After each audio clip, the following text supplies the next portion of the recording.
let's get more people to download our ebooks and send these leads, which of course are not leads, send these leads to salespeople. And now it's not our problem. And this leads handoff process is completely broken in so many companies. And probably lots of you have seen my recent LinkedIn post, which is a real story when CEO told, I want more leads, marketing, okay, I will create this gated ebook, and then sales SDR says, hold on, add 4 more fields, I want to qualify this lead, and then account executive says, add please 2 more fields, I want to know if they have the budget, if we are talking to decision maker, etc. So but it sounds ridiculous, but it happens everywhere. So I'm super happy to have this conversation today. It's open discussion as well, guys. You are more than welcome to ask your questions in a Zoom chat, or if you would like to ask your questions live, switch on your camera, and that would be, of course, that would be a dedicated time for Q&A. So feel free to switch on your camera, ask your questions live. We are open for this discussion, and as well. We have 3 great case studies for you today. Arthur and Nicholas prepared these case studies, how companies, and I believe lots of you know Gong. So they will share with you basically how Gong identified their friction points and how these friction points were improved. Some really nice way of enriching accounts and getting the data and qualifying and routing the prospects the right way. So it would be super actionable. First of all, meet our guests, Arthur and Nicholas. Welcome, and thanks a lot for joining us today. Thank you, Andre. So, guys, before we'll start, can I ask you for a favor? I'm really curious where you are from. So just type in a Zoom chat where you are all coming from. Do we have more Europeans or North Americans today? Just really curious to see. There's 2 different questions, Andre, where we're from and where we are right now. Right? Can I type that I'm from Nice, but in Santa Monica? Yeah, so all across the world, and South Africa and England, Poland, Croatia, France, Germany, Italy, US, Canada as well. Cool. So we have wonderful all across the world. So we have international discussions. So we'll have we have lots of things to discuss. And I think Hannah seems to beat everybody. She's like 4 nationalities. Yeah, I love it. Citizens of the world. Yeah. So, guys, I would like to kick off this discussion to, first of all, to discuss, because you have really great case study. So let's start with why you decided to reposition in Chili Piper and switch from sales to marketing. And basically, what were the friction points that you have seen at Chili Piper? How have you identified them? Because I believe that could be a really good insight for everybody who's listening to us. Yeah, let me tell the story, because you're exactly right. We did reposition from sales to demand gen. So we started the company with Alina. She was happens to be my wife, but at the time was running products for Pearson, the product company. And we really wanted to go after salespeople. We started a company to help salespeople do their job. And the first opportunity we had came from a company called 5 Stars. They say we have this problem that our sales development reps are on the phone with the prospects, and they have to round robin the meetings to the account executives. And it takes them 7 minutes to find the right account executives in round robin, to create the meeting invite, to send a meeting invite. And at the end of the 7 minutes, the prospect is no longer on the phone. They don't see the invite, and things go wrong. Plus, they play favorites. So we started with this problem of automating the handoff between SDRs and account executive, very specifically for sales teams. We bootstrapped the company. We signed the greenhouse, and then many very visible company like Square for this use case. And that was our mission. We wanted to sell to salespeople, help salespeople. And then we found a new species called inbound SDR. And I said, what is your job as an inbound SDR? And remember the guy at the time said, well, you see when you come to our website and you want a demo, you submit the demo, the request, you submit the form, you get a page that say, thank you, somebody's going to call you. Well, that's me. I call you and I book the demo schedule. And I said, oh, okay, I got it. And how's that going for you? And he said, it's going great. I'm converting at 40%. And I say, you mean to tell me that 60 people, 100 out of 100 people who asked for a demo, 60 of them did not get it? And that seemed nuts to me. But the reason why that person thought it was actually a good result is because his friend at the next desk was doing outbound SDR, and outbound SDR convert at 1%, right? You send a lot of emails and you get 1 meeting out of 100. So 40 seems like a lot. And so because in life, everything is about reference points.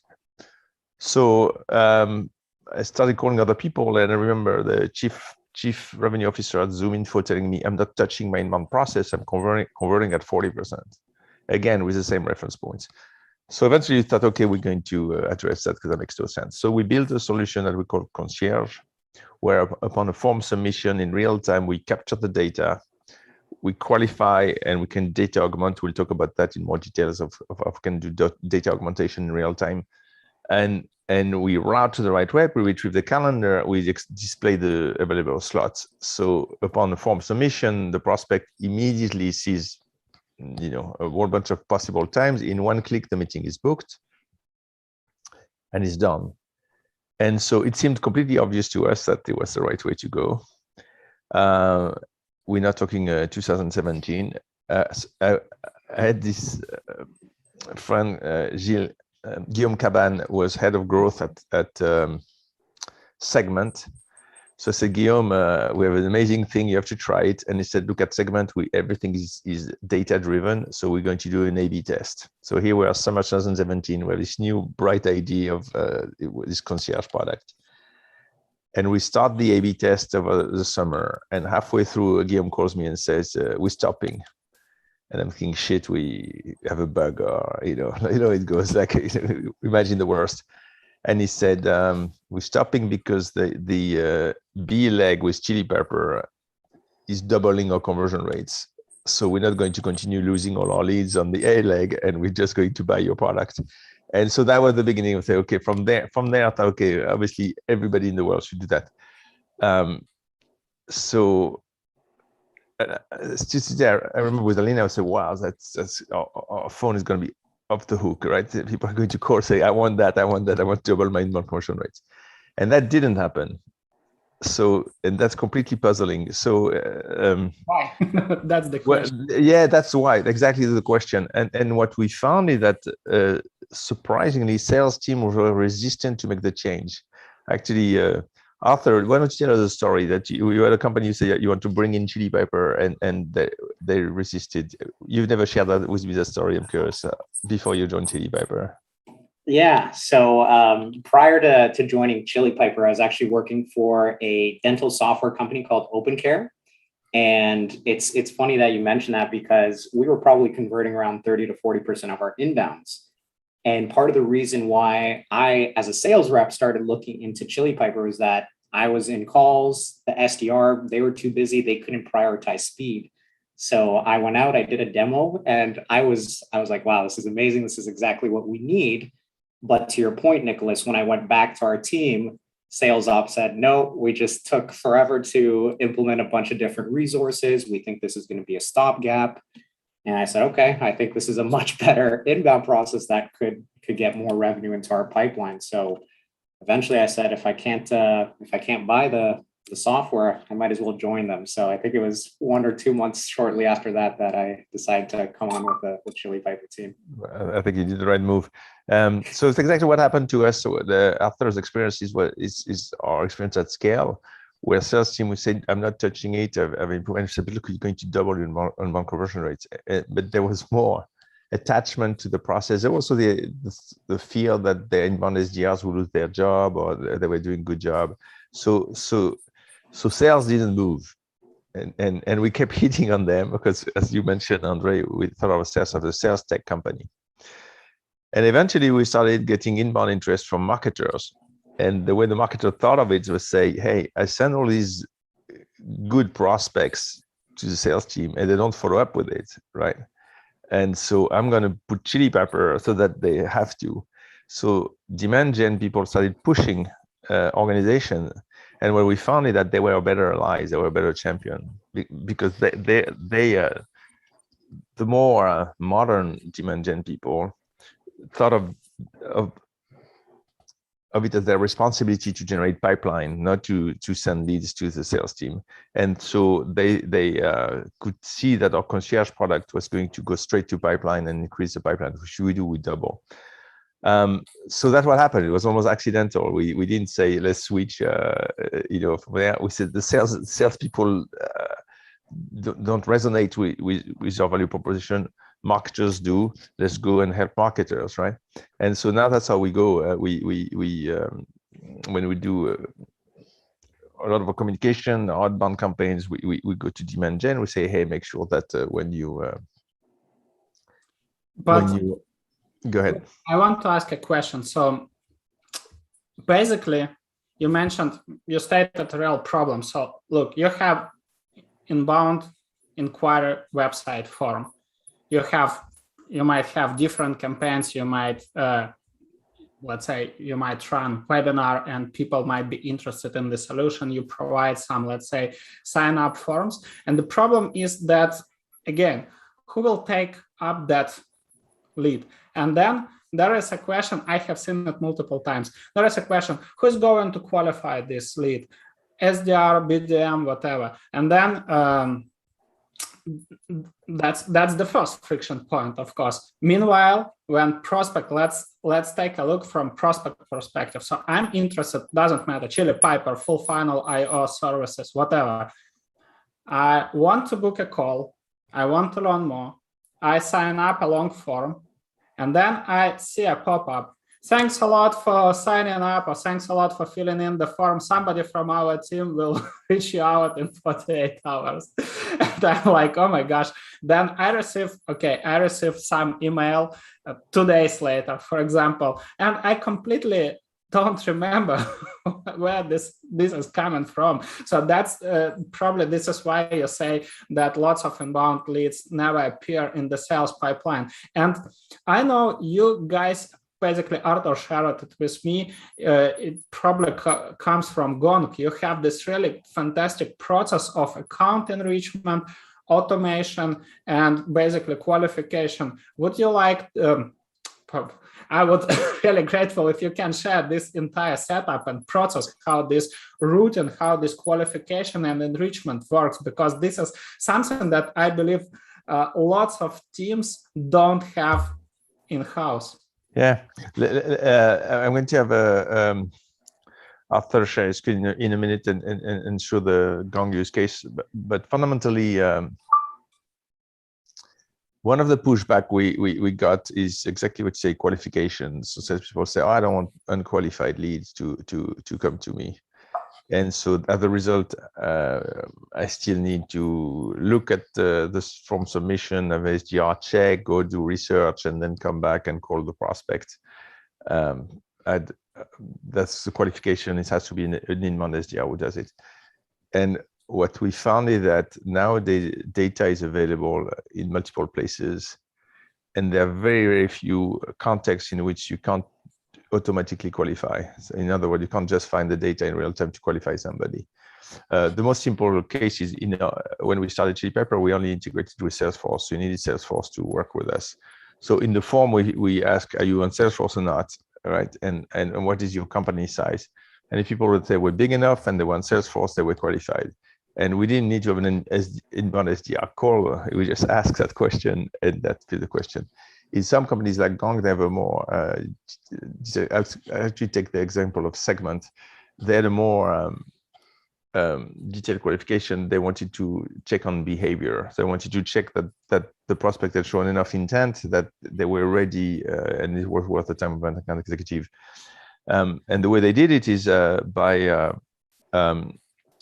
gathering this data in their marketing automation system and use a tool called MadKudu to automatically score in real time. So by the time the form was submitted, the data about the behavior was already put as a hidden value in the form. Matt Kudu had qualified and scored. We took that score. Above the score, we booked. Below the score, we didn't book.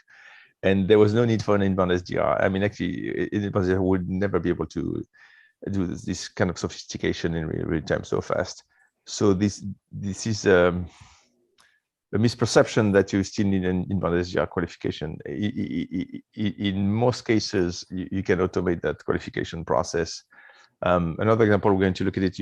Arthur, you want to look at Gong, how they do it? So Gong used Chili Pepper plus Clearbit. Do you have that available, Arthur? Yeah, for sure. I can show that. Andre, can you enable? Yeah. Go ahead, please. That would be really nice to see. Okay. So we can cover just the Gong, or we can go through. This is what. Yeah, this is what we noticed. So Gong, when they came to us, really their goal was, one, they wanted to increase the number of demos that they had and also the quality, right? Because they were seeing that people were dropping off on the forms. They had 6 form fields. They wanted to simplify that process. And they also had SDRs following up with every lead because they couldn't tackle that qualification piece, right? But what we just described, we actually have a flow chart of what that looks like now. So they would fill out that demo request. In real time, Clearbit would actually enrich that data. And then from there, we're able to read fields like revenue, employee count, whatever that is. And based on that, it would determine, hey, is this a qualified lead based on Gong's parameters? If so, let's eliminate that inbound SDR and book directly with the right account executive. Now, if it didn't happen to match that qualification, that's where they would actually go and create a different buyer journey so that they would round robin amongst the SDRs and do that for further qualification. So ultimately, you can see at every point they're qualifying and then making it easy for the prospect to schedule time and not have to go to a thank you page every time and wait 48 hours like Andre over there. So in terms of the results, yeah, go ahead, Nicholas. No, so what I want to say that in this case, what you see that Gong is going to qualify based on what's called firm or graphics. So the profile firm or graphics, the profile of the company that's being booked. And that's typically available from Clearbit, right? So you retrieve with Clearbit, you know the size of the company, number of employees. And what they're going to do is that in real time, Chili Pepper split them in 3 buckets.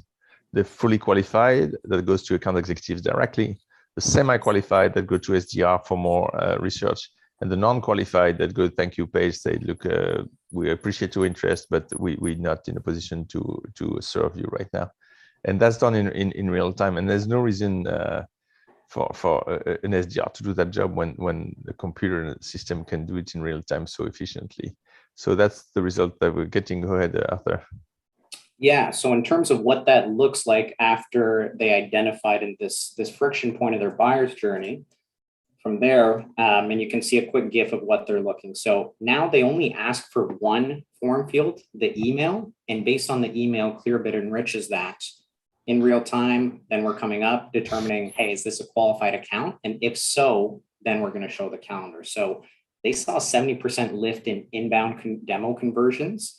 5 times more demos increased because they were able to reduce just to that 1 form field and really creating a frictionless buyer experience so that people that were interested right then and there, outside of those hours that maybe the SDRs were even working, they could know that next point that, hey, we already have something scheduled on the calendar. I can wait for my time to ask questions there. Can I ask a quick question? It also comes from me and from Rennie. I see it's this question in a Zoom chat. How this qualification worked? So basically, the data is coming from Clearbit, correct? So yeah. The qualification, is it automated? I know that Gong, they do lots of demand generation campaigns and they receive lots of inbound inquiries, and not all inbound leads a good fit and not all inbound leads were created equal. That's absolutely for sure. So my question is, and also Rennie is asking, how does this qualification work? Is it automated or? Yes, it's automated. So the different companies have different reason to disqualify prospects. as we said, when it's firmographics, exactly, we retrieve the information from Clearbit automatically. It's an API called Clearbit. And based on this information, the rules apply to decide if the prospect is qualified or not. So that's firmographics. The behavioral qualification is something where, for companies where potentially everybody is your prospect, but you don't want to waste time with what people call the tire kickers, right? The people who are just kicking the tires, but really not in a position to buy. So you want to have data around the fact that they've already looked at your website, they were really interested. And in this case, the behavioral data will be captured typically in the marketing automation system and then retrieved in real time upon form submission. So we'll know you will get a score on the behavior in the previous month, and based on that score, you will decide to book or not. Now, I see a question in the B2C qualification process. So it is true that Clearbit is B2B, and most of the data enrichment tools are B2B. It's harder to find. There is data intelligence around consumers, but it's maybe less sophisticated. But a very simple. There are two answers on the B2C. First, the behavioral data can also be done, right? Because you can track what B2C, so consumers have been doing on your website, and based on that decide to qualify or not. And then there's always a very simple process, which is to ask the question in the form, right? So you see an online stock trading platform. The key thing is to find the question or the questions that are most relevant and likely to give you the right information. So maybe the question is, do you already own an account, a stock trading account, or do you are you actively trading right now? Right? What we find at Chili Pepper is that people answer these questions honestly. They just tell you, right? So if you have question, so often it's as simple as asking the question in the form. Now there's no when Lyft did the 70% lift in form conversion, that comes from the fact that if you ask people how big is your company size, and that this is very boring for the prospect to fill this form, right? It's like, you should know that. Where if you ask questions that are more relevant, they are more willing to answer that question. What we're finding over and over again is that people are willing to answer questions if they understand why you ask this question, And but if you ask them how big is your company, how many employees, where are you located, that seems very boring. But if you ask questions, say, hey, are you using Salesforce or not, or do you have an existing project around? It's a good example. At Twilio, they ask that. Do you have a project around telephony? Yes, no. People will answer honestly, and that can be used to qualify these prospects. So at the end of the day, you can do fancy thing with data augmentation, or you can also simply put in your form the right question that is going to get you the information. But how the disqualification works? So I'm really curious. Let's say it's a wrong fit account, but they booked a meeting. So how the disqualification works in this case? Disqualification is very simple. You just don't book the meeting, right? So you find, let's say in our case, you find that you're not on the right CRM platform, and therefore we can't serve you. It will say your answer will be, I'm a non-CRM. You're just going to get a thank you page. They say, thank you. Unfortunately, we're not able to provide the services for you given your CRM.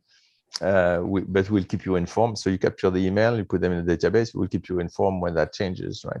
It's very simple. You just, and that's what Gong does also. You just land on a thank you page that says, unfortunately, we cannot serve you. Therefore, we have not booked a meeting with our reps. Cool. So different URLs. If they are bad fit, they are redirected to a completely different URL. If, let's say, if they qualified as tier 1 account, they probably are routed to account executive. I don't know if they're tier 2 or tier 3. They are routed to a local SDR or area sales manager. That's right. So the way to think of it is that qualified see a calendar, disqualified see a thank you page. So qualified see a bunch of slots. They click on a slot, they book the meeting. Right. So that's what you qualify. So you see it in the GIF that Arthur is showing at Gong. You see when they there, you see it there. if you qualify, you see a calendar to pick a time. In one click, you booked. And if you're not qualified, then you'd go straight to a thank you page and not see a calendar. That's how it works. Gotcha. Jim, please go ahead.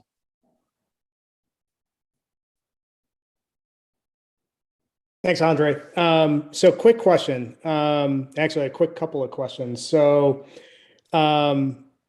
I work for a coaching organization. So we're in leadership training and development, and we're in a space that is services oriented versus product oriented. We have a product model, but my question is twofold. One, I get the qualification process and the automation process for a hard product like a technology solution or something like that. How would this process be applicable if we want to convert on the services side? So it could apply to consulting or any sort of intangible product. So that's one question. The other question that I have is, from a Chili Piper perspective, what CRM dependencies does Chili Piper have in terms of how it can integrate into what specific CRMs? Does that make sense? Yeah, absolutely. So the first question is related to what I mentioned earlier. If you know what, and I'm sure that by now you know, Jim, which of these prospects are qualified versus not. So you probably found that there are certain aspects of a person that makes it more likely to be interested in your services. Then it's as simple as just asking these aspects in the form. We have customers way outside tech, right? We have customers, for example, the Los Angeles Film Institute is a customer for the prospective students. So they ask a couple of questions whether people are really interested in becoming a student at the Los Angeles Film School, and they book the meeting. With customers in financial services, and the same thing works. So it's really a matter of understanding the right question to ask, and then asking this question in the form and booking them. So that's very universal. That answers your first question? Yeah, I did. I think it does. So it's just all driven through the qualification process. So that makes sense. All right. Yeah, and frankly, we advise our clients to especially at the beginning, you're better off overshooting and taking maybe more meetings, because at the end of the day, it's better to the false negative, costlier than the false positive, right? So if you have somebody who's qualified, you don't book the person and you miss it, you've missed a revenue opportunity. So you probably want to get a bit broader. For your second question on the CRM, when we started on Salesforce only. The reason is our early customers were typically companies like Gong, so tech companies that are already very efficient and are ready to go to the next stage of efficiency. Concierge is applicable to everybody. I mean, everybody should, no company should have a thank you page that says thank you, somebody's going to call you. Every company should book in real time the qualified prospect. But still, tech companies tend to move faster. So we went after these tech companies. And these companies typically use Salesforce and have already put together an account-based strategy where they've listed many accounts and they started working with them. So it's very important for these companies to make sure that if somebody from that account, so let's say Andre is targeting Cisco, right, and is assigned an account executive to Cisco, it's very important that if somebody from Cisco comes and requests a demo, it goes straight to that person, the account executive from Cisco. So we call that match to account owner. So we're going to retrieve the account owner. So that's a key part of our integration in the CRM, is to retrieve in the CRM all the ownership plus additional information on the account that we can use. And that's the reason why we have a tight integration with CRMs, because many companies have already pre-assigned account ownership. Then, of course, you also want to update the CRM, because when a meeting is booked, you may want to have a process of what to do, what should be updated on that. So we push this data to the CRM and all the meeting data, the attendance, no shows, follow-up, and so on. So that is pushed. That's a dependency on CRM. So right now we do HubSpot and Salesforce. We're going to expand to the other platforms eventually. But the rules to apply to booking a meeting are very tightly coupled with the CRM, and that's all the dependency.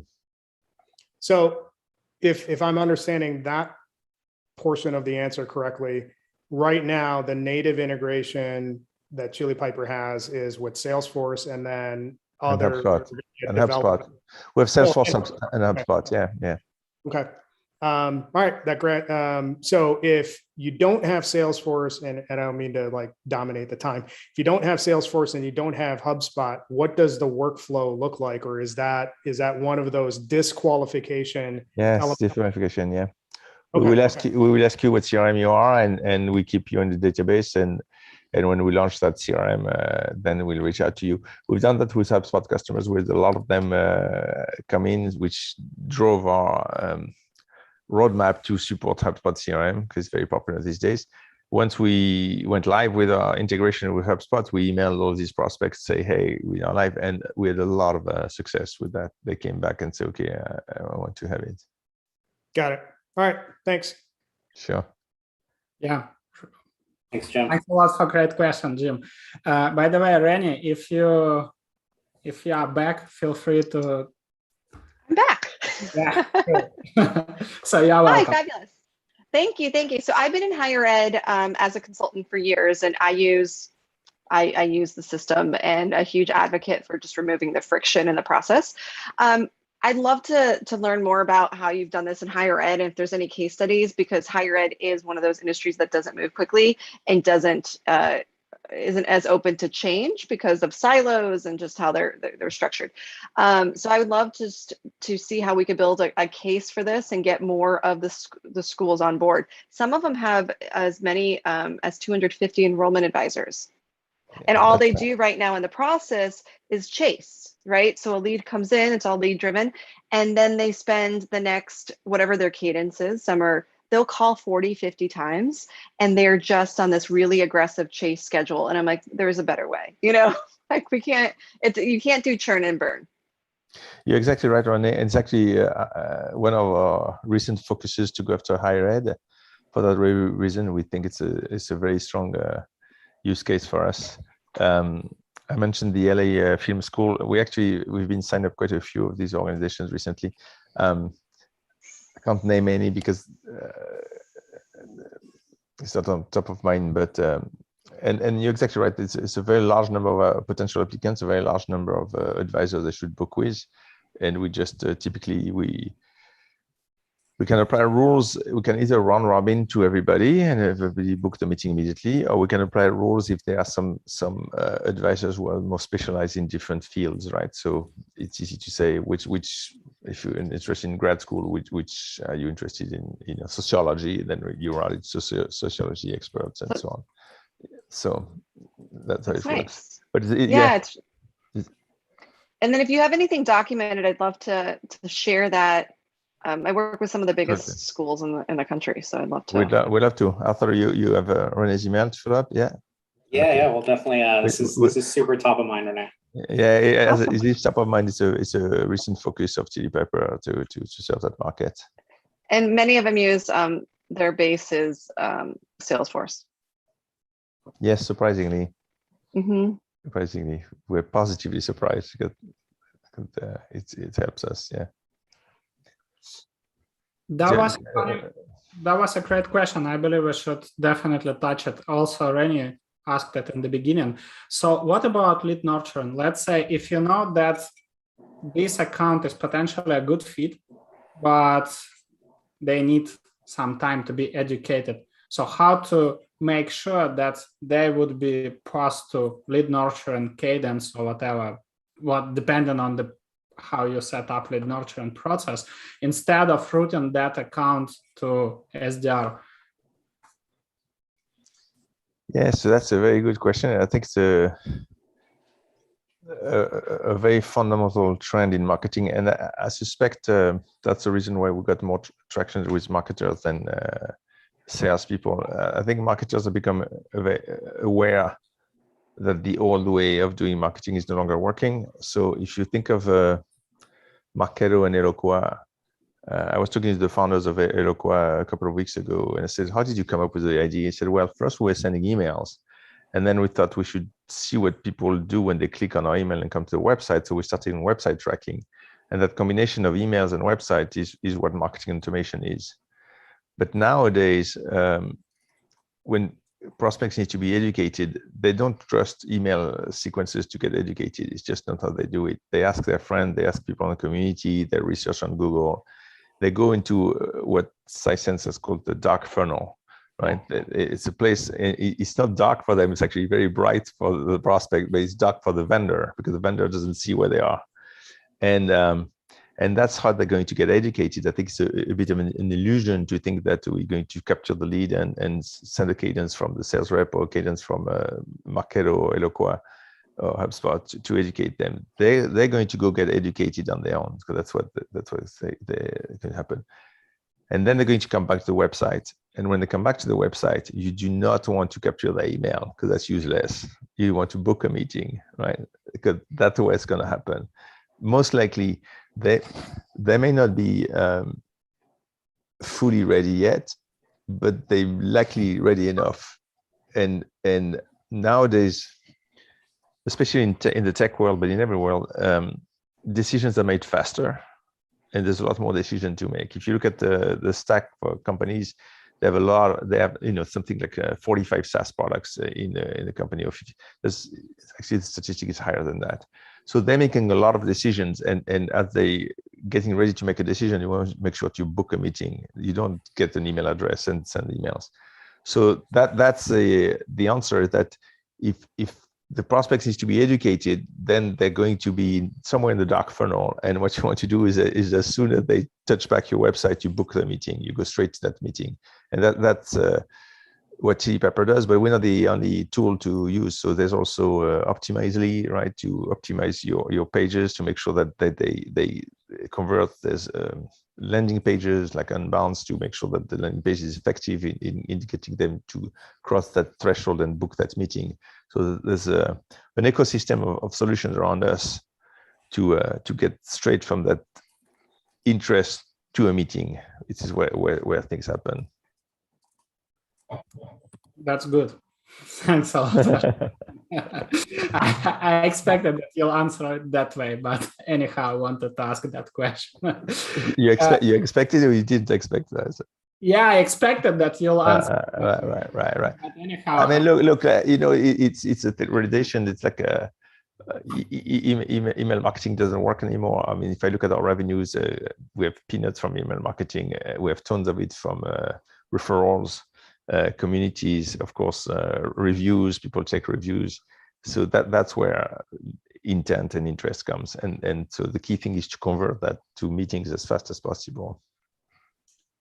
Completely agree with you. By the way, I want to address the most common concern. Guys, don't worry, we'll send you the recording. So if you need to jump off, you'll get the recording definitely. And as well, I asked Arthur to prepare several case studies. So we'll wrap it up in one Content Hub and send you this with this call recording. You'll get it from me tomorrow. No worries at all. So any questions? If you'd like to jump in, switch on your camera and I will call you, or feel free to type your questions in a Zoom chat. And probably the last question from my side, I want to ask you. So we discussed the lead nurture and we discussed the leads hands-off, but I want to ask a really important question.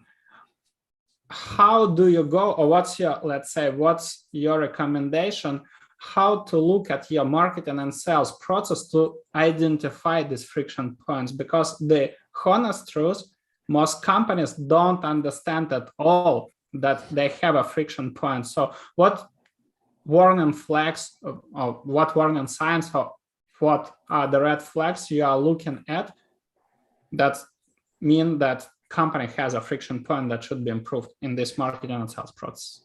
I mean, what we're trying to get companies to do is to measure, because people don't realize the problem because they don't measure. So when I said, the inbound was happy, inbound SDR was happy because they converted 40%. Many companies don't even know what they convert.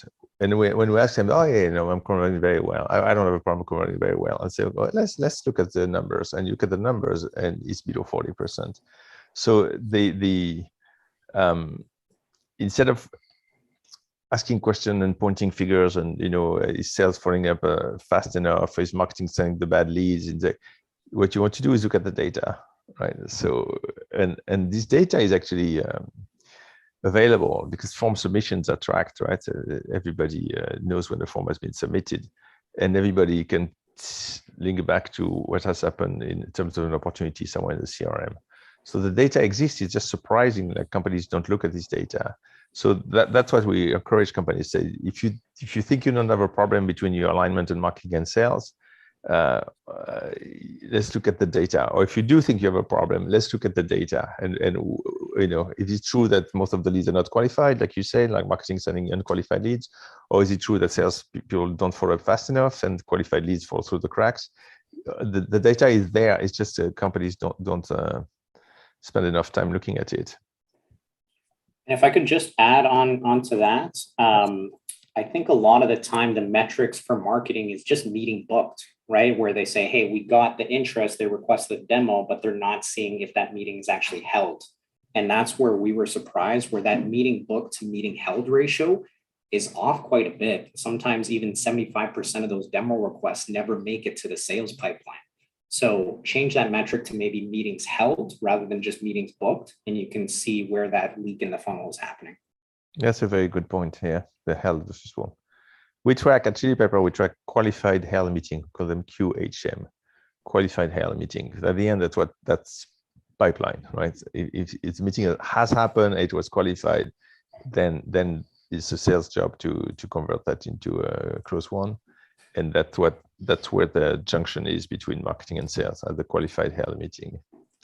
And it is the job of marketers to make sure they have a system in place to get to a held meeting, not only a booked meeting, so that to avoid the no-shows, basically. One of the things that I want to talk about also Andre, did you want? Yeah, go ahead, please. So there's another place where we found a surprising misalignment between sales and marketing, and that's around events. Especially so now that COVID is getting under control somehow, and in-person events happen. What we found is that marketing typically has a large budget to sponsor events and send people to events, and they fail at the most basic thing, which is making meetings happen, right? So they're going to send people to attend the event, and they just hope that these meetings that each salesperson is going to take on their own to call their prospects and book meetings. And then when you're on the floor at the booth, it has always been puzzling me.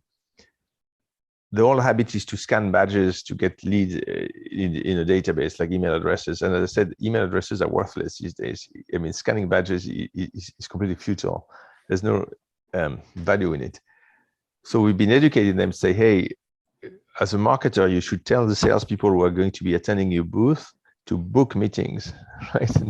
On the booth, not scan badges, book meeting. You get the person, and you can do that in 3 clicks with Chili Pepper and say, are you interested? Are you really interested? If you're really interested, book a meeting. If you were not really interested, then it was a waste of time in the first place to scan your badge, right? So it's a vanity matrix to say, oh, I came back from a Dreamforce or inbound, and I've scanned 800 badges. I've got 800 leads. It's useless. If you come back from Dreamforce, like we had some customers, and say I've booked 150 meetings, now it's real, right?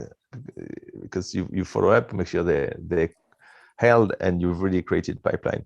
So it's fascinating that there is a very similar process in the world of events, where marketers just say, oh, our job is to pay for a booth and have a nice booth, and sales say, oh, our job is to just sit there, and it's nobody's job to actually create pipeline.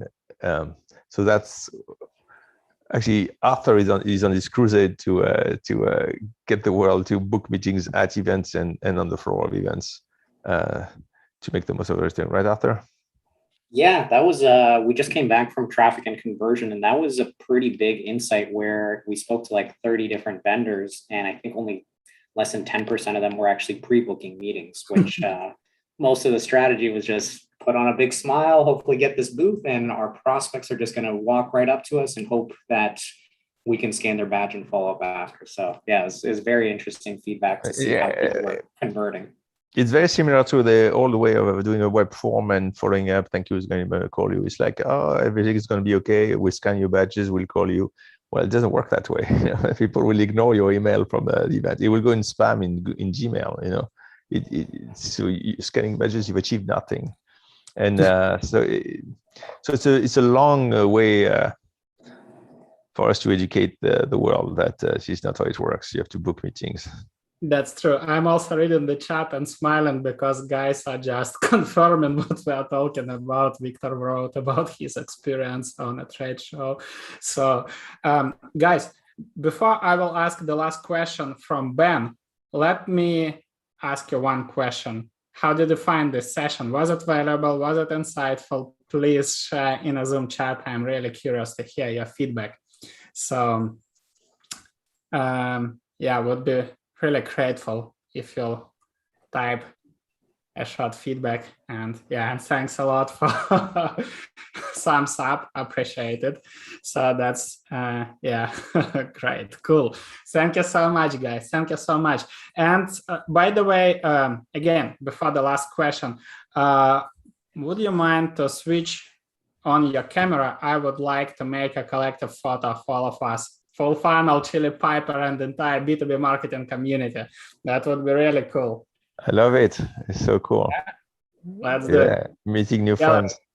Yeah, cool. So give me a sec. I will make a picture. Cheers. Thank you so much. That was awesome. really awesome. Yeah, that was a question from Ben. So let's nail it. And I believe that would be a fantastic to wrap it up. Hold on, I will ask it. The question is, I would love to know what are your thoughts on watch a demo videos versus a full demo with SDR? The question is, watch a demo video? Yeah, so what are your thoughts on looking, let's say, watch a demo? Right. So look, there was a company a few years back called Demo Chimp, and as you can tell from the name, they changed the name later. But the idea was to say, I don't need a real person to do the demo. I can have an automated system to do that demo, and people do it on that. It turned out that doesn't work, so that company is no longer in existence.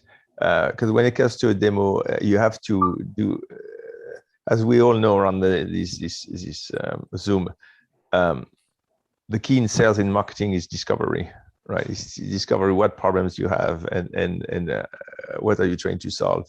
And we have not found a chimp yet to be able to do a good discovery, right? or a video. So you have to have that's why salespeople get the big bucks, right? They have a talent to do a really good discovery and a bit like a doctor, find the problem and then say, okay, that's the solution. So that's what we found, that, you know, you want to book a demo with a person, that video recording. The video recording is best to do a short, a few minutes, and give the key points, like pick up interest. So this could be useful to you. But when you do the video, you don't know what problem they have. So you're just going to say, it's in high level, this is what we can help, and why don't you book a demo to talk to an expert. And we very much think of our reps at Chili Pepper as consultants, right? Experts. Like, we train them on discovery, understand what's not going right and what problem is, and then get to the solution. So that's my long answer to the question of video demos versus in-person demos. And if I could just add a little bit to that, Ben, I think it's a fantastic question. We actually, what we do is convert and they book a time, then we take them to, I think, a 2-minute clip with Chili Piper. But I think ultimately, even to what we were talking about, lead nurturing, it's everybody buys in different ways. And I think if you give them the option to choose, if there's a video there and they want to watch it and then they convert after, great. I think it's really just about giving options to the customer so that they can educate themselves, buy on their own time. When they're ready, they can book that demo. So I would just add that I think the more choice you have for the customer to educate themselves, it's always a good point. Exactly. You know, we all used to call the process sales enablement, but the truth is it's buyers enablement. We want to help buyers to make the decision to see if we are right fit or no, if they can get some value out of our product or service or no. And that's the key point. When we switch mindset from sales enablement instead of selling to the value to, you know, start wearing buyers' shoes, we see a success, we see increase in conversion rates and deal close rate and in sales pipeline velocity. That's the brutal truth. So cool. Thank you so much, guys, for attending this event. That I love the engagement. I love all the questions. And of course, huge thank you, Arthur. Thank you, Nicholas, for joining us. It was brilliant conversation, lots of insights, lots of actionable thoughts, inputs, and case studies. Guys, wait for an email from me tomorrow with recording and Content Hub with some more case studies. So stay tuned and wish you a fantastic day or evening, depending on where you are. Cheers. Thank you, Andre.